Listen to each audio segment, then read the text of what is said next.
दोस्तों, इस वीडियो को भूलकर भी मत देखिएगा, क्योंकि इसे वही लोग देख सकते हैं जो भगवान विष्णु के प्रिय हैं। चलिए जानते हैं कैसे बना भगवान विष्णु का वाहन गरुड़। कहानी शुरू होती है ऋषि कश्यप की दो पत्नियों से, विंता और कद्रू। कद्रू सर्पों की माता, विंता गरुड़ और अरुण की जननी। दोनों बहनों में प्यार कम, प्रतिस्पर्धा अधिक थी। एक दिन आकाश में प्रकट हुआ एक दिव्य घोड़ा। उसकी पूंछ का रंग देखकर दोनों बहनों के बीच लगी एक ऐसी शर्त जिसने भविष्य बदल दिया। विंता, पूंछ सफेद है। कद्रू, नहीं, काली है। और शर्त थी जो हारेगी वो दूसरी की दासी बनेगी। लेकिन कद्रू ने धोखे का सहारा लिया।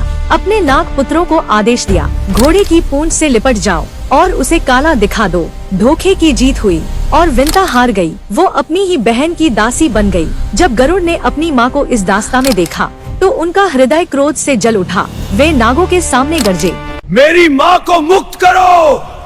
नाग हंसे और बोले, मुक्ति चाहिए तो स्वर्ग से अमृत का कलश लाकर दो। गरुड़ ने चुनौती स्वीकार की और अकेले ही देवताओं से युद्ध कर अमृत कलश छीन लाए। लेकिन जैसे ही वे लौट रहे थे, स्वयं भगवान विष्णु प्रकट हुए। गरुड़, क्या तुम अमृत पीकर देवताओं को चुनौती देना चाहते हो? प्रभु, यह मेरे लिए नहीं, यह मेरी माँ की मुक्ति की कीमत है। गरुड़ के त्याग और साहस से प्रसन्न होकर विष्णु बोले, तुम अमर रहोगे और आज से मेरे वाहन बनोगे। गरुड़ ने वरदान मांगा, प्रभु, मेरा चिन्ह सदैव आपके ध्वज पर रहे।